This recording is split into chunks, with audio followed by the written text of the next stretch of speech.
Halo dan selamat datang kembali. Jadi Anda memberi kami sebuah tantangan yang cukup menarik nih. Mhm. Sebuah buku klasik The Art of Public Speaking. Usianya udah lebih dari seabad, tapi Anda penasaran, apa sih isinya yang masih relevan buat kita sekarang? Iya kan? Nah, misi kita kali ini adalah membedah buku ini, menyaring semua kebijaksanaan abadinya, khusus untuk Anda.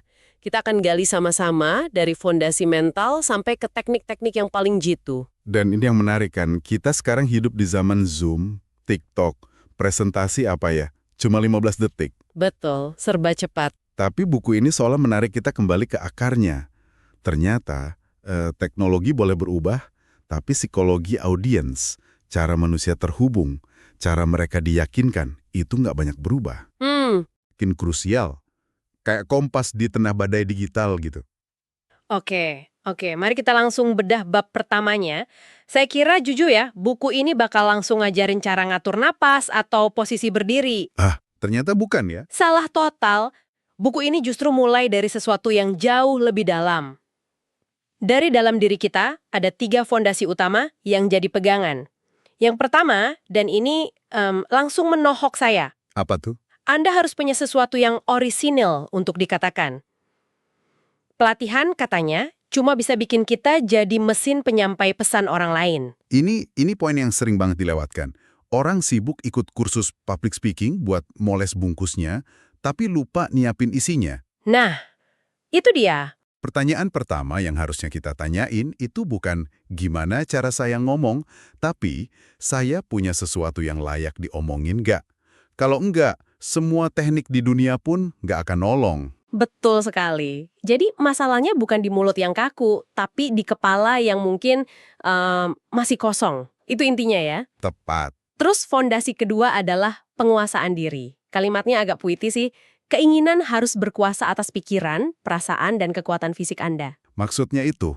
Intinya, kita harus bisa menyelaraskan apa yang ada di dalam pikiran dan hati dengan apa yang kita proyeksikan keluar, tanpa ada yang ditahan-tahan. Dan itu butuh latihan yang luar biasa loh. Itu bukan sekedar nekan rasa gugup, tapi benar-benar mengendalikannya. Nah, ini nyambung ke fondasi ketiga, yang paling praktis, belajar dengan melakukan. Buku ini bilang, nggak ada yang bisa belajar cara bicara tanpa lebih dulu bicara sebaik mungkin. Analoginya bagus banget. Ini kayak belajar renang dengan langsung nyebur ke air. Bukan cuma baca teorinya di pinggir kolam. Dan kalau kita sambungkan lagi ke poin pertama tentang punya isi, disinilah sumber utama kecemasan banyak orang. Buku ini ngejelasinnya tajam banget. Gimana tuh? Katanya banyak pembicara gagal bukan karena tekniknya jelek, tapi karena pikiran mereka kosong. Alam benci kekosongan, jadi kekosongan itu diisi sama rasa cemas. Oh, Jadi muncul pikiran-pikiran kayak, aduh rambut saya berantakan dah ya, gimana kalau saya lupa? Pasti saya gagal nih. tunggu, ini penting. Jadi menurut buku ini, lebih baik punya ide brilian yang disampaikan dengan sedikit terbata-bata. Betul, Daripada omong kosong yang disampaikan dengan sangat lancar dan percaya diri. tepat sekali. Karena audiens, sadar atau enggak, bisa ngerasain substansinya. Mereka bisa bedain mana pembicara yang benar-benar percaya sama pesannya dan mana yang cuma, nampilin pertunjukan. Oke. Substansi itu selalu dan harus selalu mendahului gaya. Kalau pesannya kuat, gaya penyampaian itu bakal ngikutin dengan sendirinya. Ngomongin soal cemas dan gugup, disinilah bagian yang menurut saya paling melegakan dari buku ini. Kenapa tuh? Ternyata, demam panggung itu bukan cuma milik kita-kita aja. Buku ini ngasih contoh tokoh-tokoh besar. Daniel Webster, orator ulung Amerika, katanya gagal total di penampilan pertamanya karena saking gugupnya. Wow, William Gladstone, Perdana Menteri Inggris yang hebat, selalu ngerasa nggak nyaman di awal-awal pidatonya. Bahkan Henry Ward Beecher, salah satu pembicara paling terkenal di masanya, ngaku selalu gelisah sebelum naik panggung. Ini kabar yang sangat baik loh untuk Anda dan untuk kita semua. Ini mengubah cara kita mandang rasa gugup. Gimana maksudnya? Rasa gugup itu ternyata bukan tanda ketidakmampuan. Seringkali itu justru tanda bahwa Anda peduli. Anda peduli sama pesan Anda peduli sama audiens Anda. Energi dari rasa gugup itu sebenarnya netral. Kalau dibiarin liar, ya jadi kepanikan. Tapi kalau dikelola, energi yang sama bisa diubah jadi antusiasme dan kekuatan di atas panggung. Wah, ini mengubah perspektif. Jadi, setiap kali saya ngerasa jantung berdebar kencang sebelum presentasi di kantor, itu bukan pertanda buruk ya? Bukan, Justru itu tandanya saya peduli sama hasilnya. persis. Kuncinya bukan ngilangin rasa gugup, karena itu hampir mustahil, tapi mengelolanya. Dan cara terbaik buat ngelolanya, menurut buku ini, adalah dengan ngalihin fokus. Dari mana ke mana? Dari saya ke pesan. Dari gimana penampilan saya, jadi gimana pesan ini bisa bermanfaat buat mereka. Nah, ini ada kaitannya dengan lawan dari kepercayaan diri sejati, yaitu kesombongan. Ah ya, ada kutipan menarik dari Kipling di sana, yang intinya kita nggak boleh berusaha terlihat terlalu baik atau berbicara terlalu bijak. Dan buku ini melanjutkannya dengan kalimat yang tajam. Tanda kebesaran pertama adalah ketika seseorang tidak berusaha terlihat atau bertindak hebat. Dalam, Pia. Kesombongan itu kayak balon. Kelihatan besar di luar, tapi isinya cuma udara. Sumber ini punya kalimat favorit saya. Seseorang bisa begitu penuh dengan dirinya sendiri, hingga ia sebenarnya kosong. Waduh, Saat Anda terlalu sibuk mikirin citra diri, Anda nggak punya ruang lagi buat mikirin audiens. Fokus pada pesan, pada nilai yang mau Anda kasih, itu penawar terbaik buat kecemasan. Saat Anda lupa sama diri sendiri, rasa gugup itu kehilangan kekuatannya. oke, fondasi mentalnya sudah kita pegang. Sekarang kita masuk ke dapurnya. Anggaplah kita udah punya pesan yang kuat dan berhasil ngelola rasa cemas. Siap. Buku ini nawarin peralatan praktis apa aja yang bisa langsung kita coba buat bikin pesan kita lebih mengena. Nah, disinilah kita bicara soal teknik. Alat pertama yang dibahas itu penekanan atau emphasis. Ini bukan sekedar ngomong lebih keras ya. Bukan ya? Bukan. Ini soal seni milih kata mana yang dikasih bobot lebih. Coba deh bayangin kalimat dari buku ini. Takdir bukanlah soal kesempatan, ia adalah soal pilihan. Kalau diucapin datar, ya cuma jadi informasi. Tapi kalau kita mainkan penekanannya, takdir bukanlah soal kesempatan, ia adalah soal pilihan. Wah, rasanya jadi beda banget. Beda kan? Kalimat itu jadi punya jiwa, punya arah. Seolah-olah kita menggandeng tangan pendengar dan nunjukin, hey, perhatiin kata-kata ini. Dan otak manusia memang dirancang buat nyari pola dan penekanan kayak gitu. Itu bantu kita proses informasi. Nah, alat kedua berhubungan erat yaitu tempo atau kecepatan bicara. Oke. Buku ini pakai analogi yang sederhana tapi efektif. Bayangin mobil yang cuma punya satu kecepatan. Atau kicau burung kenari yang ritmenya monoton. Pasti ngebosenin. Jadi pidato kita juga harus punya persneling. Ada saatnya kita ngomong pelan dan penuh perenungan kayak gerobak sapi. Betul. Dan ada saatnya kita ngomong cepat dan penuh semangat kayak kereta ekspres. Tepat. Variasi tempo itu ngejaga energi audiens. Kalau Anda mau audiens merenungkan sebuah ide, perlambat temponya. Kalau Anda mau bangkitin semangat mereka, percepat.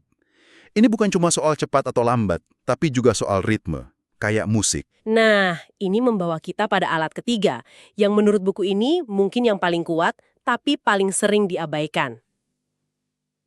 Jeda, keheningan.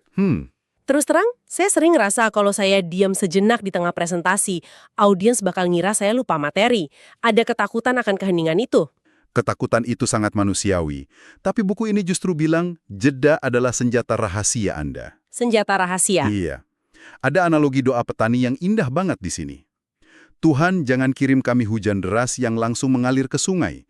Beri kami gerimis yang meresap perlahan. Oh. Ide-ide penting dalam pidato itu kayak air hujan. Butuh waktu buat meresap ke dalam benak audiens. Jeda adalah gerimis itu. Jadi, jeda itu bukan ruang kosong, tapi ruang untuk berpikir bagi audiens? Tepat. Jeda itu membangun ketegangan.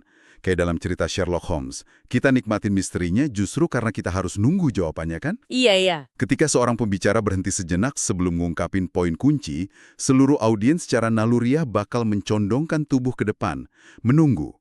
Dalam beberapa detik heningan itu, mereka memproses apa yang baru aja Anda katakan, dan mengantisipasi apa yang akan datang. Jeda yang ditempatin dengan baik bisa jauh lebih kuat daripada kata-kata. Luar biasa. Alat terakhir dalam kotak perkakas ini adalah kekuatan atau force. Dan yang ditekankan di sini, kekuatan bukan melulu soal volume. Benar. Kita nggak perlu teriak-teriak buat terdengar kuat. Buku ini justru ngasih tips dari sisi pemilihan kata. Betul. Ada 3 tips praktis di sana. Pertama, pakai kata-kata sederhana, jangan yang rumit. Buku ini ngasih contoh, lebih baik bilang menyulap, juggle, daripada prestidigitate. Kedua, kata-kata pendek seringkali lebih nonjok daripada kata-kata panjang. Kata akhir, end, terasa lebih tegas daripada mengakhiri, terminate. Dan yang ketiga, ini saya suka, gunakan kata-kata spesifik, bukan yang umum. Misalnya nyebut seorang juru cetak koran yang tangannya belepotan tinta. Nah, Itu gambarnya jauh lebih hidup daripada sekedar bilang pekerja percetakan. kalau kita lihat semua alat ini, penekanan, tempo, jeda, dan pemilihan kata yang kuat sebagai satu kesatuan, polanya jelas. Ini semua tentang menghormati cara kerja otak audiens Anda. Anda nggak sekedar ngelempar informasi, tapi Anda memandu mereka dalam sebuah perjalanan intelektual dan emosional. Dan ketika momennya tepat, saat Anda mau dorong audiens buat bertindak, buku ini punya nasihat yang blak-blakan.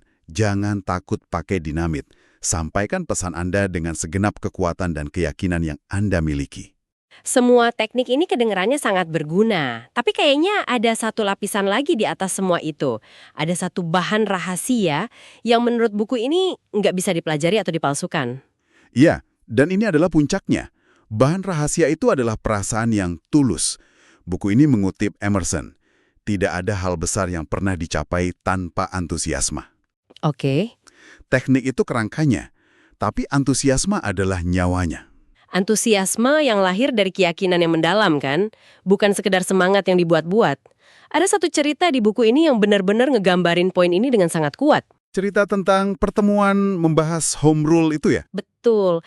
Di pertemuan itu banyak pembicara hebat. Ada pengacara, politisi, orang-orang yang argumennya terstruktur, bahasanya indah. Tapi ada satu pembicara, seorang juru tulis sederhana dari Ulster, yang pidatonya justru yang paling menggetarkan hati semua orang. Pertanyaannya kenapa? Kenapa coba? Kenapa bisa gitu? Karena dia nggak berbicara dari kepalanya aja. Dia berbicara dari hatinya, dari pengalamannya. Dia nggak cuma nyajiin data, tapi dia nyeritain kenangan masa kecilnya, cerita yang dibisikan ibunya. Oh, Keyakinannya begitu dalam sampai suaranya bergetar nahan emosi. Audiens nggak cuma dengar argumennya, mereka merasakan keyakinannya. Mereka nggak terhubung sama statistiknya, mereka terhubung sama kemanusiaannya. jadi bukan soal polesan kata-katanya, tapi soal luka dan keyakinan di baliknya. Itu yang bikin pesannya nembus pertahanan logika audiens dan langsung masuk ke hati. Tepat. Dan untuk bisa sampai ke level itu, kita nggak bisa cuma mempelajari sebuah topik di permukaan. Buku ini ngegambarinnya dengan sangat indah. Anda harus merasakannya begitu dalam, hingga ia menyelimuti, memikat dan menguasai Anda sepenuhnya. Wow. Ini bukan tentang berpura-pura peduli, tapi tentang membiarkan diri Anda dikuasai oleh pentingnya pesan Anda. Ini lompatan dari sekedar menyampaikan informasi menjadi perwujudan dari pesan itu sendiri. Ini ngarah ke konsep ketulusan yang sejati ya. Bukan jenis ketulusan yang kita umumin. Oke, saya akan berbicara dengan tulus sekarang. Tentu bukan. Buku ini mengutip Carlyle yang bilang, ketulusan yang hebat, dalam, dan sejati adalah ciri pertama dari semua orang yang heroik. Bukan ketulusan yang sadar akan dirinya sendiri. Itu hanyalah keangkuhan. Ketulusan yang sejati adalah ketulusan yang bahkan nggak disadari oleh si pembicara. Karena itu udah jadi bagian dari dirinya. Oke. Ini perbedaan mendasar antara berakting tulus dan benar-benar menjadi tulus. Dan audiens, bahkan setelah seabad, indera mereka buat deteksi hal ini masih tajam banget. Jadi kalau kita rangkum perjalanannya, berbicara di depan umum yang hebat itu ternyata dimulai dari dalam. Dari punya sesuatu yang bermakna buat dikatakan, Betul. kemudian bangun kepercayaan diri yang sejati, bukan kesombongan buat menyampaikannya.